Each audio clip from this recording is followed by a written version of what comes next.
ওয়ালাকাদ আতাইনা লুকমানাল হিকমাতা আনিশকুর লিল্লাহ ওয়া মান ইয়াশকুর ফাইন্নামা ইয়াশকুরু লিনাফসিহি ওয়া মান কাফারা ফাইন্নাল্লাহা গনিয়্যুন হামিদ।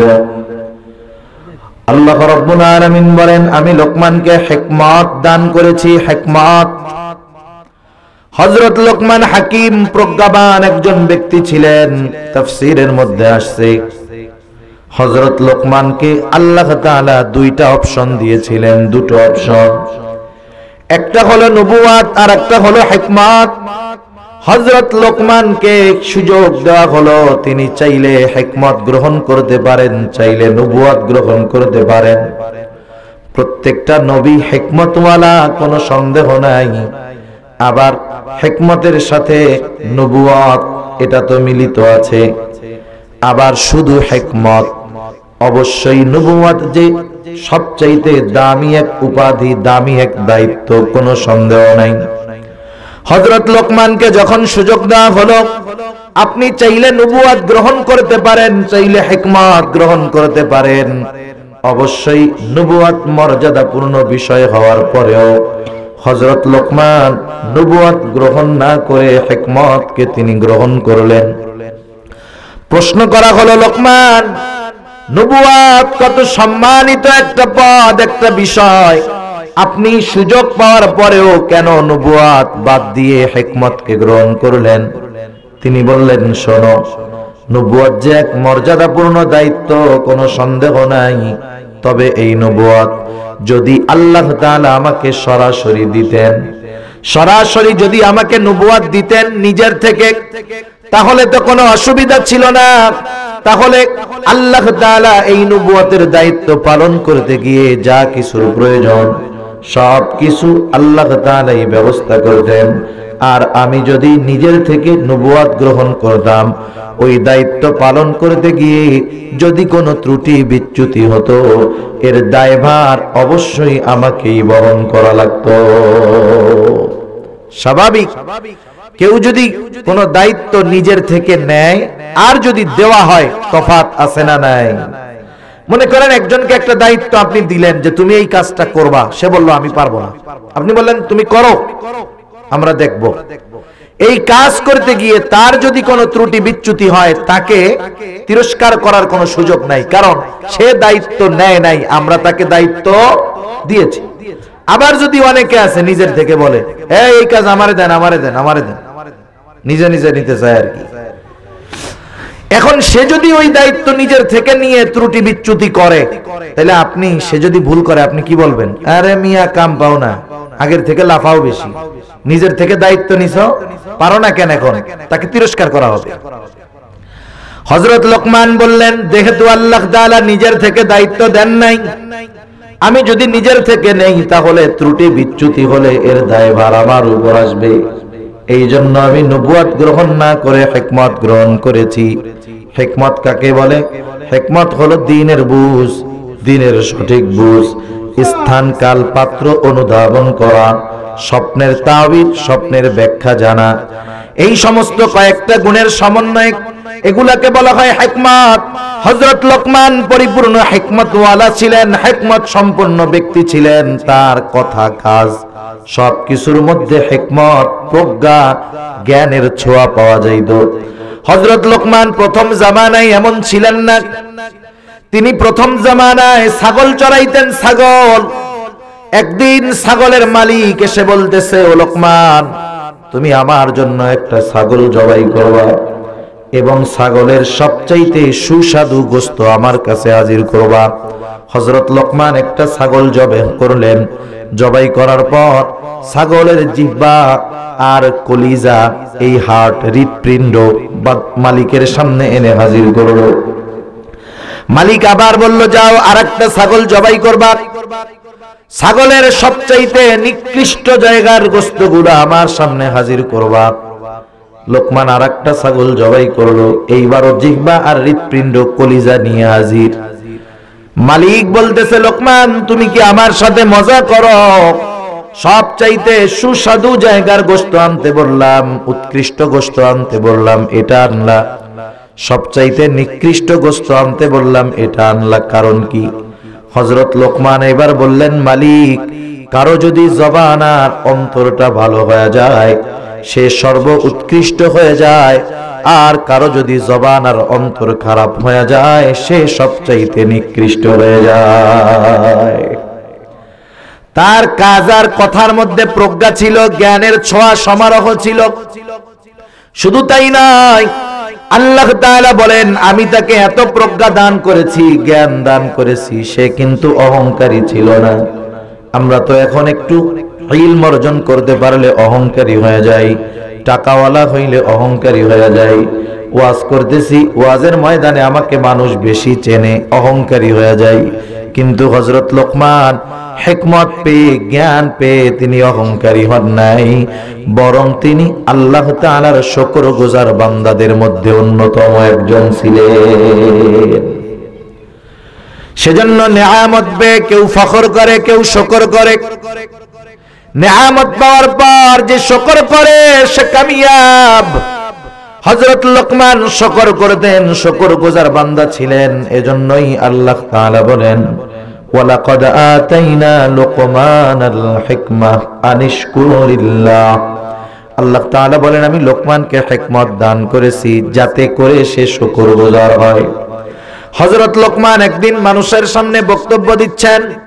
তাফসীরের মধ্যে আসছে বিভিন্ন এলাকা থেকে, বিভিন্ন দেশ থেকে মানুষ হযরত লোকমানের গুরুত্বপূর্ণ নসিহতগুলো শোনার জন্য আসতো। হযরত লোকমান মানুষের সামনে নসিহত করতেছেন, হঠাৎ করে একজন দাঁড়ায় গেল। দাঁড়ায় বলে, ও লোকমান, আপনি বক্তব্য শুরু করার আগে আপনার কাছে আমি একটা বিষয় জানতে চাই। আপনি কি সেই লোকমান যেই লোকমান একটা সময় আমার সাথে জঙ্গলের মধ্যে ছাগল চড়াইতো? আপনি কি সেই লোকমান নাকি? মনে করেন হাজার হাজার মানুষ আসছে, তাদের সামনে তিনি বক্তব্য দিবেন, সারা দুনিয়া ব্যাপী তার একটা খ্যাতি। এই সময় দাঁড়ায় জিজ্ঞাসা করতেছে, আপনি কি সেই ছাগল চালানো রাখাল নাকি? বলেন তো, আমাদের সমাজে অনেক মানুষ আছে এক সময় জুতা কেনার টাকা ছিল না, এত গরিব ছিল, একটা সময় অনেক সম্পদের মালিক হয়ে গেছে, অনেক টাকা পয়সার মালিক, সমাজে অনেক সম্মান, মানুষেরা অনেক সম্মান ইজ্জত দেয় তাকে। মনে করেন ভর মজলিসের মধ্যে কেউ যদি দাঁড়ায় বলে, আরে ভাই তুমি কি সেই লোক না, একদিন আমার সাথে চলতেছিলা, পায়ে জুতাও ছিল না। বলেন তো, ওই সমাজের সম্মানিত লোকটার ওই কষ্টের অতীত যদি কেউ স্মরণ করায় দেয়, অধিকাংশ ক্ষেত্রে ওই লোকটা খুশি হবে নাকি বেজার হয়ে যাবে? বেজার হবে, বলে রাখ, আমি টাকা পয়সার মালিক আগের থেকেই ছিলাম, আমার বাপ দাদা ধনী ছিল। সে তার অতীতকে কি করে? অস্বীকার করে। সেজন্য যারা নাশকরগুজার বান্দা এরা এদের অতীতকে অস্বীকার করে, আর যারা শুকরগুজার বান্দা এরা অতীতকে অস্বীকার করে না। অতীতে কষ্টের কথা স্মরণ করায় দিলে সে তখন বলে আলহামদুলিল্লাহ ভাই, আল্লাহ তাআলা এক সময় এত কষ্টে রাখছিলেন, এখন আল্লাহ তাআলা খুব ভালো রাখছেন। আর যদি নাশকরগুজার হয়, কষ্টের অতীত স্মরণ করায় দিলে সে আরো কি হয়? রাগ হয়, অস্বীকার করে। হযরত লোকমান তো শুকরগুজার বান্দা ছিলেন। তিনি বললেন, হ্যাঁ আমি সেই লোকমান, আমি হলাম সেই লোকমান যে একটা সময় জঙ্গলের মধ্যে ছাগল চড়াইতো। লোকটা এবার জিজ্ঞাসা করলো, কোন কারণে আপনি এই পর্যায়ে গেলেন?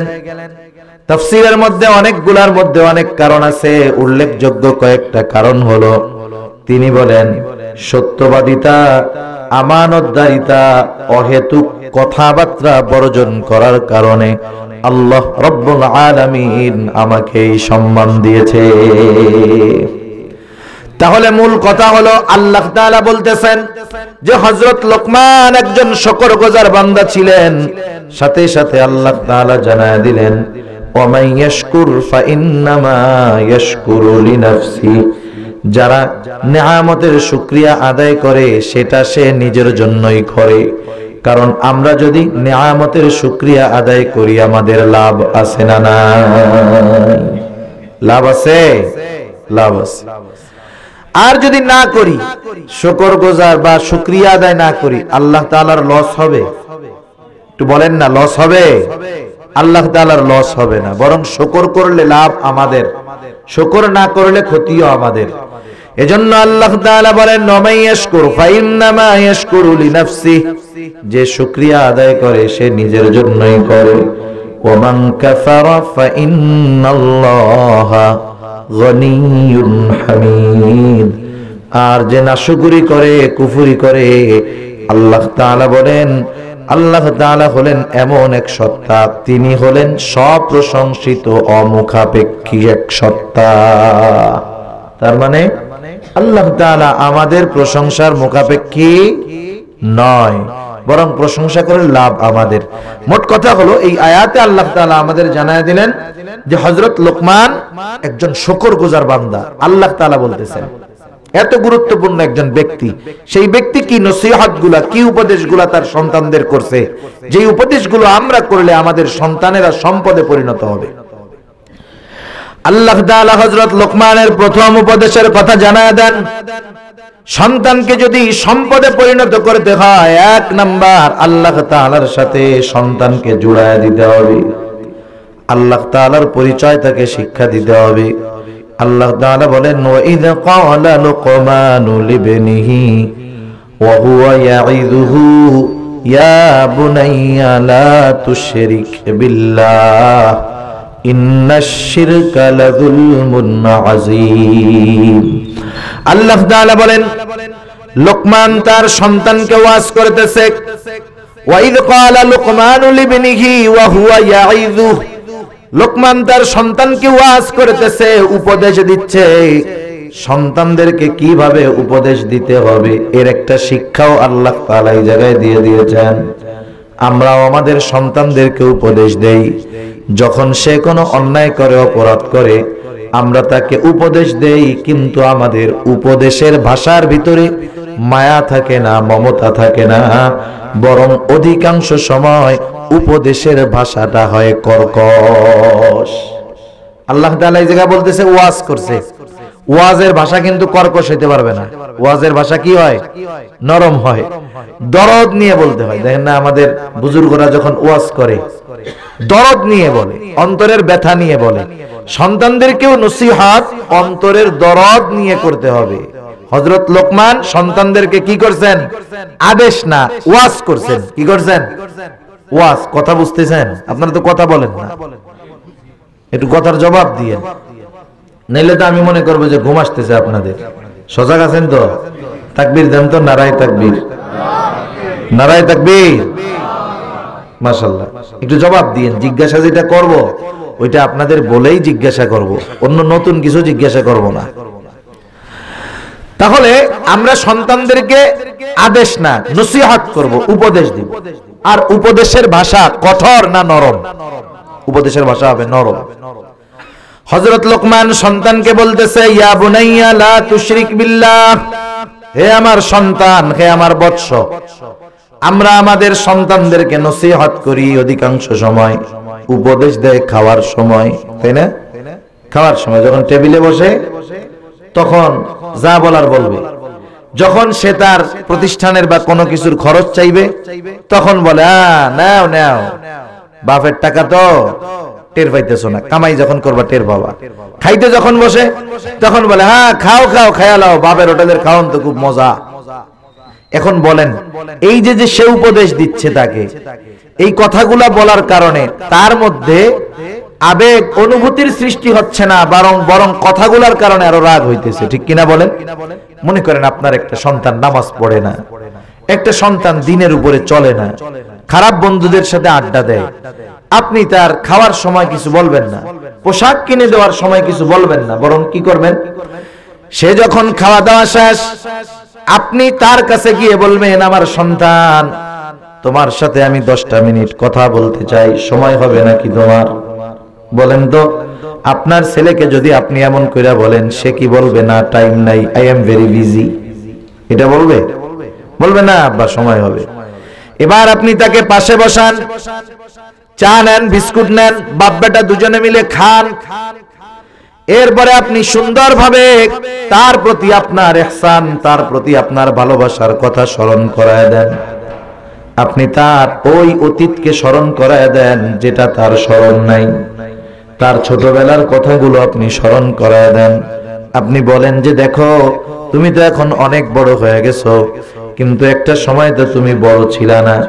তুমি ছোট ছিলা, কত আদর করছি তোমায়, কাঁধে নিয়ে ঘাড়ে নিয়ে ঘুরে বেড়াইছি তোমাকে নিয়ে, কত আনন্দ ছিল তোমার সাথে আমার। তুমি তো এখন বড় হয়ে গেছো, ব্যস্ত, বসার সময় নেই। শোনো বাবা, আমি চাই তোমার দুনিয়া আখিরাত ভালো হোক। বাবারে, তুমি যে নামাজ পড়ো না, এটা কিন্তু আমাকে খুব কষ্ট দেয়। আমি তোমার কাছ থেকে এই আশা করি, আজ থেকে তুমি আমার সাথে নামাজে যাইবা। বলেন তো, কোন বাবা যদি এই দরদ নিয়ে সন্তানকে এই ওয়াজ করে, ওই সন্তানের মধ্যে যদি ন্যূনতম মনুষ্যত্ব থাকে, বলেন তো বাবার এই কথা অন্তর দিয়ে ওই ছেলেটা শুনবে কি শুনবে না? শুনবে। এই কথা তার হৃদয়ে পৌঁছায়া যাবে। কিন্তু আপনি যদি ধমক দেন, নামাজ না পড়লে এখন থেকে তোর সাথে কোনো সম্পর্ক নাই, খাওয়ার নাই, এই নাই সেই নাই, ও আরো তেড়া হয়ে যায়। সেজন্য ওয়াজের ভাষা নরম হতে হয়। হযরত লোকমান সন্তানকে বলতেছে, ইয়া বুনাইয়া, হে আমার বৎস। আরবিতে যদি শব্দটা হলো, অর্থ হলো হে আমার বৎস, কিন্তু এই শব্দের মধ্যে একটা মাধুর্যতা আছে। কিছু কিছু বিষয় আছে শুধু শাব্দিক অনুবাদ দিয়ে এর অন্তর্নিহিত বিষয়টাকে অনুধাবন করানো যায় না। হযরত লোকমান সন্তানকে ওয়াজ করতে গিয়ে বলতেছে, ইয়া বুনাইয়া, হে আমার বৎস।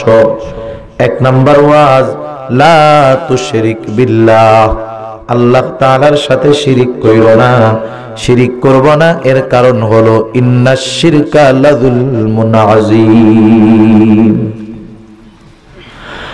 আল্লাহ রাব্বুল আলামিন জানায় দেন, হযরত লোকমান প্রথমেই বললেন, বৎস শিরিক কইরো না, তাওহীদের শিক্ষা দিলেন। কারণ সারা জীবনের সব ভালো কাজগুলো যদি আল্লাহর দরবারে কবুল করা হয়, আল্লাহ তাআলার একত্ববাদের প্রতি বিশ্বাস দরকার। সেই জন্য হযরত লোকমান সর্বপ্রথম সন্তানকে আল্লাহর পরিচয় শিক্ষা দিলেন। আল্লাহ হলেন এক, একক, তার কোনো শরীক নাই, ইবাদতের ক্ষেত্রে নাই, সিফাতের ক্ষেত্রে নাই, কোনো ক্ষেত্রে নাই।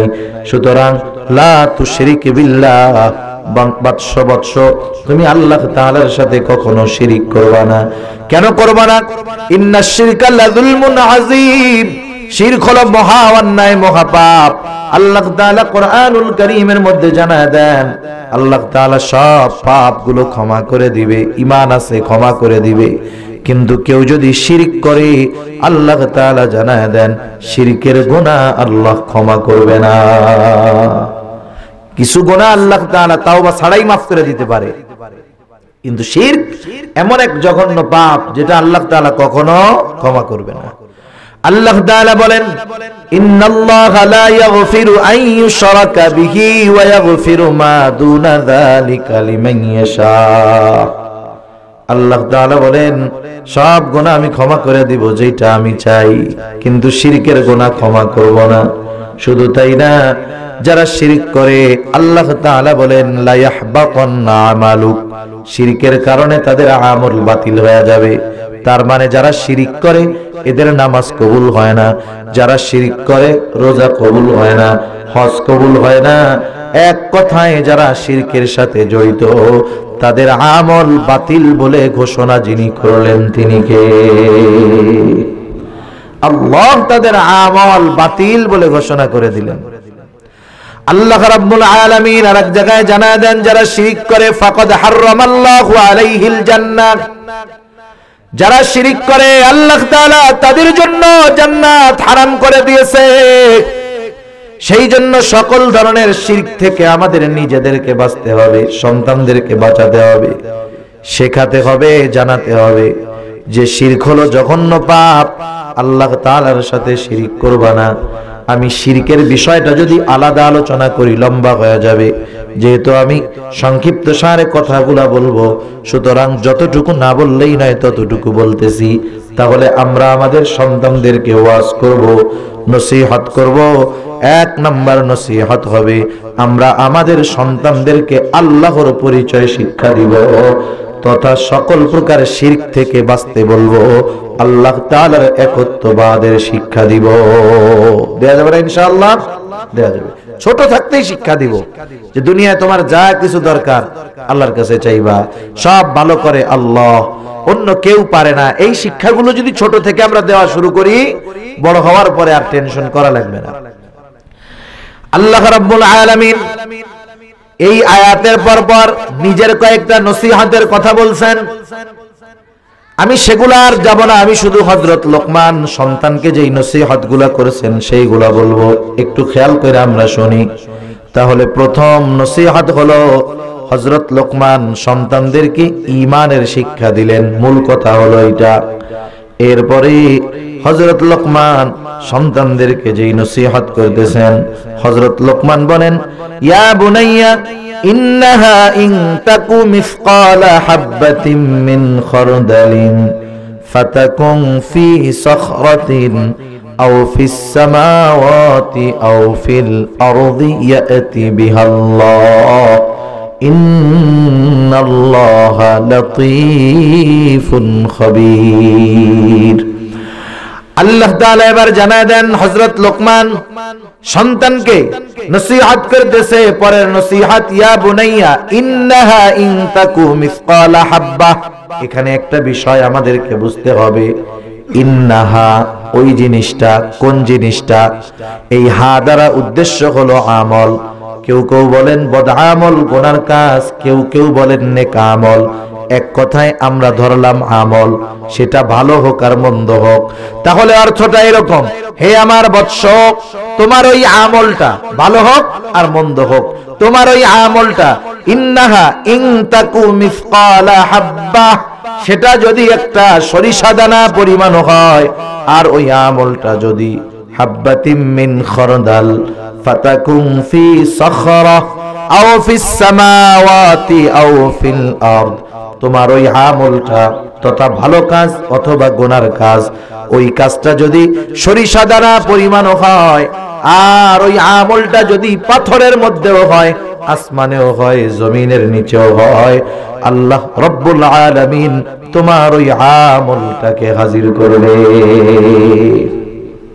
ইয়াতি বিহাল্লাহ, ওই আমল আল্লাহ হাজির করবে। এই আয়াতের তাফসীরে একটা হাদিস আসছে, হযরত আনাস রাদিয়াল্লাহু তাআলা আনহু থেকে বর্ণিত, রাসূল আকরাম সাল্লাল্লাহু আলাইহি ওয়াসাল্লাম বলেন, কেউ যদি এমন কোন জায়গায় আমল করে যেই জায়গার কোনো জানালাও নাই, দরজাও নাই, একটা পাথরের মধ্যে যদি কোনো আমল করে, পাথরের মধ্যে যেই পাথরের দরজাও নাই, জানালাও নাই, ওই রকম পাথরের মধ্যেও যদি কেউ সরিষা দানা পরিমাণ কোনো আমল করে, আল্লাহ তাআলা ওই জায়গার ওই আমলটার ব্যাপারে খবর রাখেন। শুধু খবর রাখেন তা নয়, আল্লাহ তাআলা ওই আমলটাকেও কিয়ামতের ময়দানে হাজির করবে। সেজন্য ওই পাথরের ভেতরেও আমল করে গুনাহ অথবা নেকের কাজ যদি করা হয়, আল্লাহ তাআলার অজানা নয়। তাহলে ঘরের মধ্যে যদি একা একা করে, আল্লাহ জানবে? জানবে নাকি? সব জায়গায় জানবে। এমন কোন জায়গা নাই যেই জায়গায় আমরা যদি কোনো আমল করি আল্লাহ তাআলা জানবেন না, এমন কোন জায়গা কোথাও নাই। এজন্য এই চিন্তা যদি আমরা করি, আমরা সকল প্রকার পাপ থেকে বাঁচতে পারবো। যেই পাপের কাজটা করতেছি দুনিয়ার কেউ জানে না, কারো খবর নাই, কিন্তু যিনি জানেন এবং এই কর্মকে যিনি হাজির করবেন তিনি কে? আরো জোরে বলেন কে? আল্লাহ। আল্লাহ তাআলা কিয়ামতের দিন শুধু আমল হাজির করবে তা না, আমল হাজির করার মাধ্যমে আল্লাহ তাআলা বিচারও করবে। আল্লাহ রাব্বুল আলামিন বলেন, ওয়ানাদাউল মাওয়াজিনাল কিসতা লিয়াউমিল কিয়ামাতি ফালা তুযলামু নাফসুন শাইআ ওয়া ইন কানা মিসকালা হাববাতিন মিন খারদালিন আতাইনা বিহা ওয়া কাফা বিনা হাসিবিন। আল্লাহ তাআলা বলেন আমি কিয়ামতের দিন ইনসাফের আদালত কায়েম করব, এমন বিচারালয় কায়েম করব, ফালা তুযলামু নাফসুন শাইআ, যেই বিচারালয়ে কারো প্রতি ন্যূনতম জুলুম করা হবে না। আল্লাহ তাআলা বলেন ওয়া ইন কানা মিসকালা হাববাতিন মিন খারদালিন আতাইনা বিহা, কেউ যদি দুনিয়ায় সরিষা দানা পরিমাণ আমল করে থাকে, আল্লাহ তাআলা বলেন আতাইনা বিহা, ওই আমল আমি আল্লাহ হাজির করব। সরিষা দানা, সাউন্ড বাড়ান, সরিষা দানা পরিমাণ আমলও যদি কেউ করে, ওই আমল আমি কি করব? হাজির করব। শুধু হাজির করব তা নয়, হিসাব নেওয়া হবে। হিসাব, দুনিয়ার প্রত্যেকটা ছোট বড় কর্মের হিসাব আল্লাহ তাআলা নিবেন। সব মানুষের হিসাব নিবেন আল্লাহ। আল্লাহ তাআলা বলেন কাফা বিনা হাসিবিন, হিসাব নেওয়ার জন্য আমি আল্লাহই যথেষ্ট। হযরত লোকমান সন্তানকে শিক্ষা দিলেন, আল্লাহর পরিচয় পাইলা, বাবা গোনার থেকে বাইছো। গোনা তুমি যদি পাথরের মধ্যে গিয়াও করো, বাবা না জানলেও জানবে কে?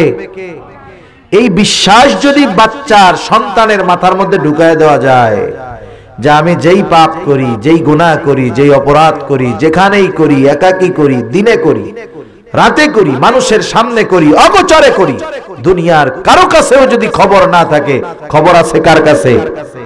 এই শিক্ষা আমাদের সন্তানদের দেওয়া উচিত আমাদের। এরপরে হযরত লোকমান সন্তানকে শিক্ষা দিচ্ছেন ইবাদতের।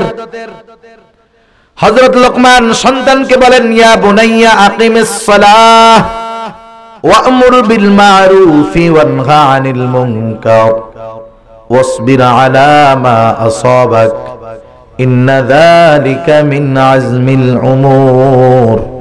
হযরত লোকমান সন্তানকে ইবাদতের শিক্ষা দিচ্ছেন। প্রথমেই বলতেছেন হে আমার বৎস, আকিমিস সালাহ, নামাজ কায়েম করো, নামাজ কায়েম করো। সন্তানদেরকে নামাজের আদেশ করতে হবে। হাদিসে নবীজি জানায় দিয়েছেন, হাদিসের মধ্যে আসছে রাসূলুল্লাহ সাল্লাল্লাহু আলাইহি ওয়াসাল্লাম বলেন তোমরা তোমাদের সন্তানদের 7 বছর বয়স হলে নামাজের আদেশ দাও, অনুরোধ নয়, আদেশ। 10 বছর বয়স হইলে নামাজ না পড়লে পিটানি দাও। 7 বছরে আদেশ, 10 বছরে নামাজ না পড়লে প্রহার করো। বলেন তো কোন কাজ হঠাৎ করে আদেশ করা যায় নাকি? আদেশ করানোর আগে ওই কাজে তাকে অভ্যস্ত করতে হয়। তার মানে 7 বছরে যদি আদেশ করতে হয়, ওকে কমপক্ষে 5 বছর বয়স থেকে নামাজের অভ্যাস করাতে হয়।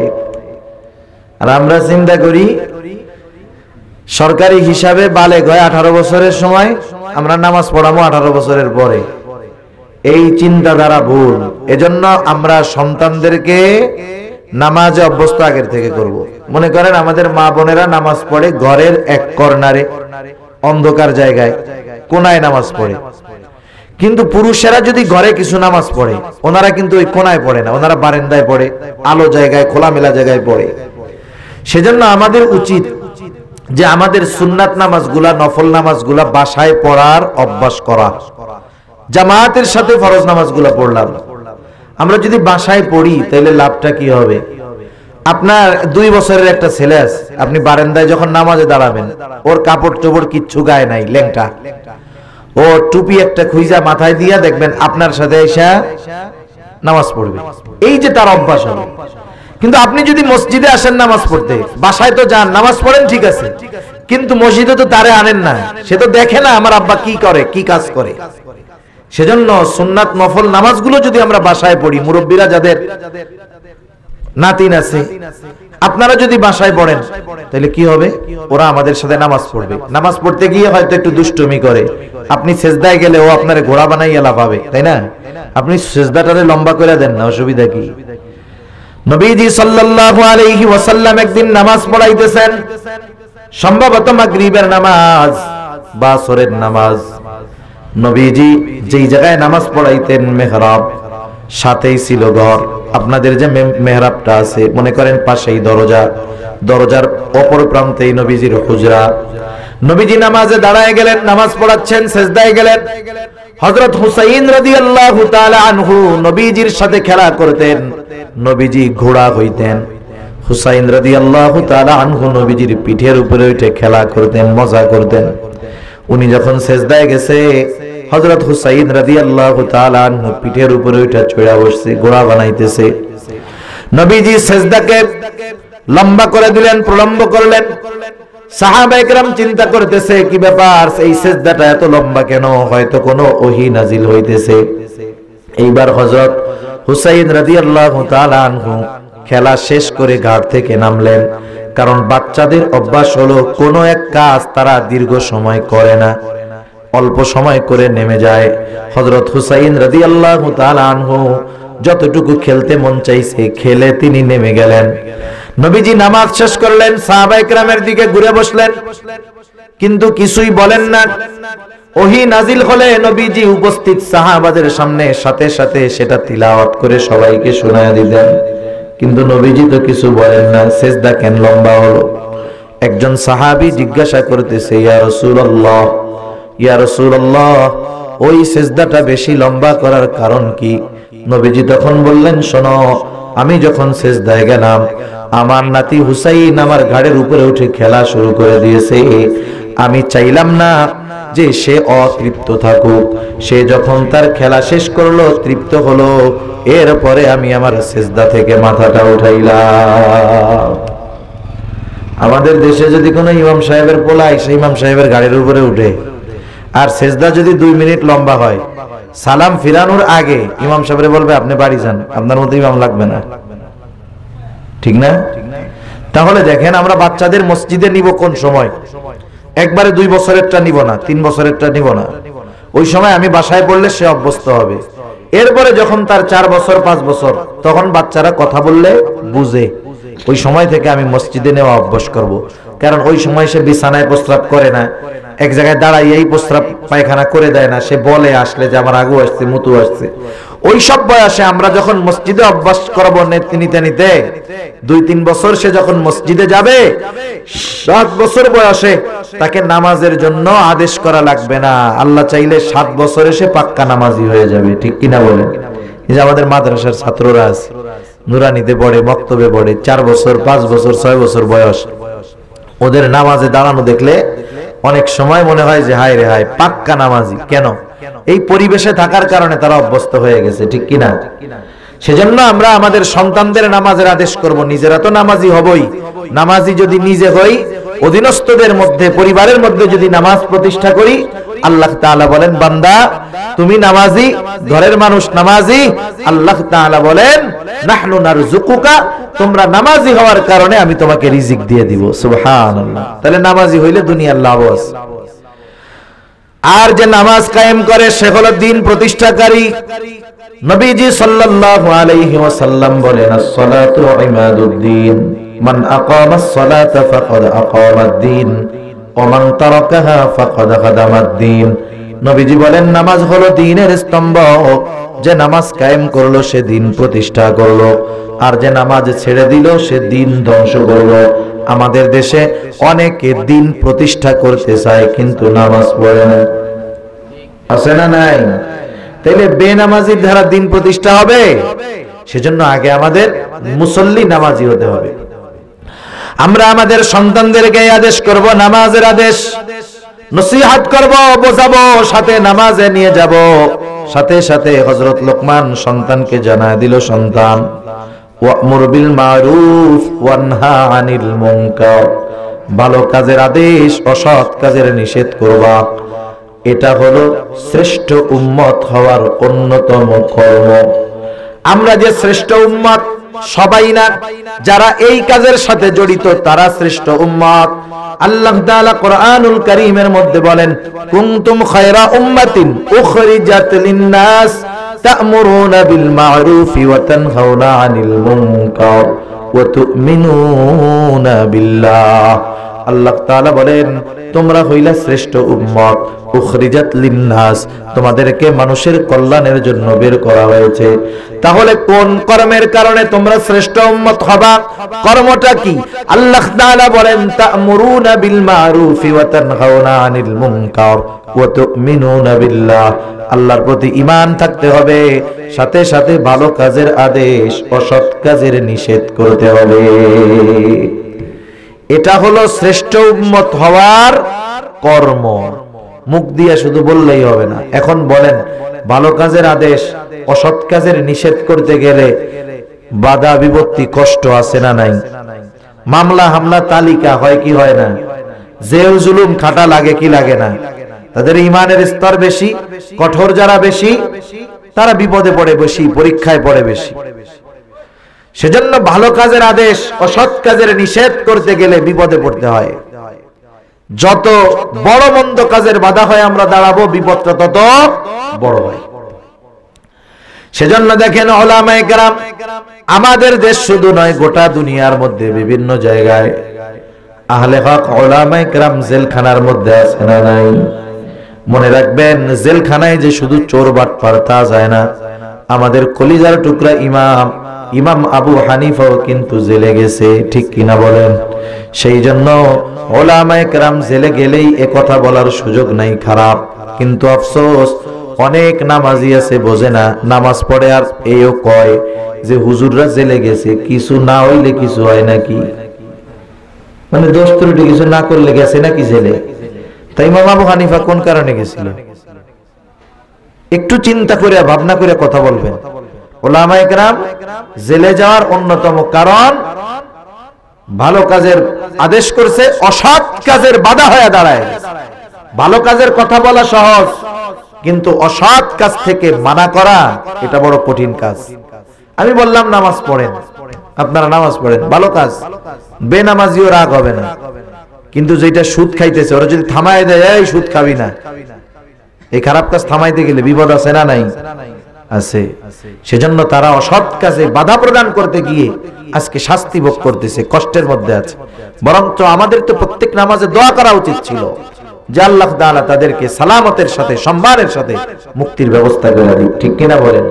মনে রাখতে হবে, আজকের দিন জালেমের, আগামী কিন্তু মাজলুমের। আর ওই আগামী এমন আগামী, আজকের দিনটা হয়তো চলে যাবে কিন্তু ওই আগামী শেষ হবে না। এর জন্য মনে রাখতে হবে যে ভালো কাজের আদেশ, অসৎ কাজের নিষেধ করতে গেলে বাধা বিপত্তি আসতে পারে। এই কথাই হযরত লোকমান সন্তানকে জানায় দিলেন, কারণ যেই বিষয়টা জানা থাকে ওই বিষয়ের ব্যাপারে আগের থেকে প্রস্তুতি নেওয়া যায়। তাহলে তুমি নামাজ কায়েম করবা, ভালো কাজের আদেশ করবা, অসৎ কাজের নিষেধ করবা। ভালো কাজের আদেশ, অসৎ কাজের নিষেধ যদি করো, বিপদ আপদ আসতে পারে। তাহলে কি করবা? ওয়াসবির আলা মা আসাবাক, মুসিবত যখন আসবে তুমি সবর করবা। ইন্না যালিকা মিন আজমিল উমুর, এই কাজটা বড় বড় কাজ, এটা সাধারণ কোনো কাজ নয়, এটা একটা বড় ব্যাপার। সেজন্য আমরা সন্তানদেরকে সৎ সাহসী বানাবো, সাথে সাথে তাদেরকে আমরা সামাজিকতার শিক্ষা দিব, মানুষের সাথে আচার আচরণের শিক্ষা দিব। হযরত লোকমান এবার সন্তানকে বলতেছে, ওয়ালা তুসাইর খাদ্দাকা লিন্নাস ওয়ালা তামশি ফিল আরদি মারহা ইন্নাল্লাহা লা ইউহিব্বু কুল্লা মুখতালিন ফখুর। হযরত লোকমান সন্তানকে বলতেছে, সন্তান, কারো থেকে মুখ ঘুরায়া কথা বলবা না। এর দ্বারা উদ্দেশ্য হলো কারো কাছ থেকে, কারো সাথে অহংকারের সাথে কথা বলবা না, কারো সাথে অহংকার প্রদর্শন করে কথা বলবা না। সাথে সাথে ওয়ালা তামশি ফিল আরদি মারহা, জমিনের উপরে দর্প ভরে গর্বের সাথে চলাচল করবা না, অহংকার করবা না, জমিনের মধ্যে দর্প ভরে তোমরা চলবা না। আল্লাহ তাআলা বলেন, ইন্নাকা লান তাখরিকাল আরদা ওয়া লান তাবলুগাল জিবালা তুলা, তোমরা জমিনের উপরে জোরে পা ফালায়া জমিনকে বিদীর্ণ করতে পারবা না, উচ্চতায় পাহাড় সম হইতে পারবা না। সেজন্য জমিনের মধ্যে নমনীয়তার সাথে চলবা, সাথে সাথে কারো সাথে অহংকার করবা না। ধনী হোক, গরিব হোক, অসহায় হোক, সবার সাথে হাসি মুখে নমনীয় আচরণ করবা। অহংকার এক জঘন্য পাপ। আসমান জমিনের মধ্যে প্রথম সংগঠিত পাপ হলো অহংকার। আল্লাহ রাসূল এক হাদিসের মধ্যে বলেন, যার অন্তরের মধ্যে সরিষা দানা পরিমাণ অহংকার থাকবে সে জান্নাতে যেতে পারবে না। আল্লাহ তাআলা আমাদেরকে অহংকার মুক্ত করুন, সকলে বলি আমিন। জমিনের উপরে খুব দর্প ভরে চলবা না। কেন? অহংকারীদের চলাচলের মধ্যে একটা ভাব থাকে। আর যারা অহংকারী তাদের ব্যাপারে কি আল্লাহ তাআলা বলেন, ইন্নাল্লাহা লা ইউহিব্বু কুল্লা মুখতালিন ফাখুর। আল্লাহ তাআলা বলেন, নিশ্চয়ই আল্লাহ তাআলা মুখতাল আর ফাখুরকে ভালোবাসেন না।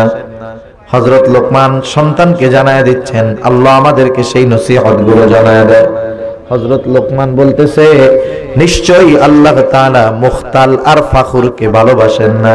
দুইটা শব্দ, একটা হলো মুখতাল আর একটা হলো ফাখুর। মুখতাল বলা হয় যে নিজে নিজে নিজেকে বড় মনে করে, নিজেরে নিজে বড় মনে করে। করা কিছু বলে না, মনে মনে ভাবে অমুকের চাইতে আমি মনে হয় ভালো, অমুকের চাইতে আমার ইলম বেশি, অমুকের চাইতে আমি বড় বক্তা, অমুকের চাইতে আমি বড় সম্পদওয়ালা। নিজে নিজে মনে মনে রসগোল্লা খায়। মনে মনে কি খায়? রসগোল্লা খায়। এটা হলো মুখতাল। আর ফাখুর হলো কে? যে অপরকে ছোট মনে কইরা নিজেরে বড় মনে করে। আরে অমুকে কি আলেম রে বেড়া, ইলম আছে নি কোন? আমি ওলা মোর চাইতে বড় আলেম। অমুকে কোন মানুষ হইলে ওর চাইতে আমার টাকা পয়সা বেশি। অমুকের কোন সম্মান আছে, আমার সম্মান ইজ্জত আরো বেশি। সেজন্য অপরকে তুচ্ছ মনে করা, নিজেকে বড় মনে করা, এটা ফাখুর। আর নিজে নিজে মনে করা বড়, যে আমি সবার চাইতে ভালো, আমি সবার চাইতে জ্ঞানী, আমি সবার চাইতে বড় ওয়াইজ, এগুলা মনে করা হলো মুখতাল। এই দুই ত্রুটি যার মধ্যে আছে তাকে ভালোবাসেন না কে? জোরে বলেন কে? আরে আল্লাহ যদি ভালো না বাসে, দুনিয়ার টাকা পয়সা ধন দৌলত দিয়ে কোনো লাভ আছে? বলেন লাভ আছে? কোনো লাভ নাই। সেজন্য আমরা নিজেরাও এগুলো থেকে মুক্ত হব, সন্তানদেরকেও আমরা শিক্ষা দিব। 2 মিনিট শেষ করে দিব এখনই। এরপরে হযরত লোকমান বলতেছেন, ওয়াকসিদ ফি মাশয়িকা ওয়াগদুদ মিন সাউতিক ইন্না আনকারাল আসওয়াতি লাসাউতুল হামির। হযরত লোকমান সন্তানকে শিক্ষা দিচ্ছেন, ওয়াকসিদ ফি মাশয়িক, জমিনের মধ্যে কেমনে চলবা, মধ্যম পন্থা অবলম্বন করে চলবা। অতি ব্যস্ততা যদি না থাকে, তাড়াহুড়ো করে চলাচল করা, এটা শরীয়ত পছন্দ করে না। আবার ধীর গতিতে ইহুদিদের মতো চলাচলটাও পছন্দনীয় নয়। মধ্যম পন্থা অবলম্বন করে হাঁটবা। আর তোমার কণ্ঠস্বরটাকে নিচু কইরা রাখবা। উঁচু আওয়াজে বড় গলায় কিছু বলবা না। অনেক সময় দেখবেন মানুষের মধ্যে মানুষের কথাবার্তা হয়, যে কোনো যৌক্তিক তর্ক বিতর্ক হয়, যখন ওই লোকটা কেউ যৌক্তিকতা দিয়ে পারে না, লিগেল কথা বলতে পারে না, গলা উঁচু কইরা কথা কয়। আচ্ছা এরকম, আরে মিয়া আমারে চিনেন আমি কেনা, এই সেই আনতেন। ও মনে করতেছে ও গলার আওয়াজ উঁচু করার কারণে ওর দাম বাড়তেছে। আল্লাহ তাআলা জানায় দেন যে শুনা নাও, ওই যে উঁচু আওয়াজ করতেছো এটা হলো গাধার খাসলাত। কার খাসলাত? ইন্না আনকারাল আসওয়াত লাসাউতুল হামির, সবচাইতে নিকৃষ্ট গলার আওয়াজ হলো গাধার আওয়াজ। এজন্য যারা বিনা কারণে উঁচু আওয়াজ করে, তর্ক বিতর্কের সময় কারণ ছাড়া চেঁচায়া কথা বলে, এদের গলার আওয়াজকে আল্লাহ তাআলা জানায়া দিলেন গাধার স্বরের সাথে, গাধার কণ্ঠস্বরের সাথে এদের কণ্ঠস্বরের তুলনা আল্লাহ তাআলা করলেন। এজন্য আমরা আমাদের কথাকে নমনীয় রাখবো। বিশেষ করে সন্তানদের দুনিয়া আখিরাতের সম্পদে পরিণত করার লক্ষ্যে হযরত লোকমান তার সন্তানদের যেই নসিহতগুলো করছেন, এই নসিহতগুলো করব আমাদের সন্তানদেরকে। এগুলো শুধু মৌখিক নসিহত নয়, এগুলো কর্মেও পরিণত করানোর অভ্যস্ত আমরা করব ইনশাআল্লাহ। করা যাবে না?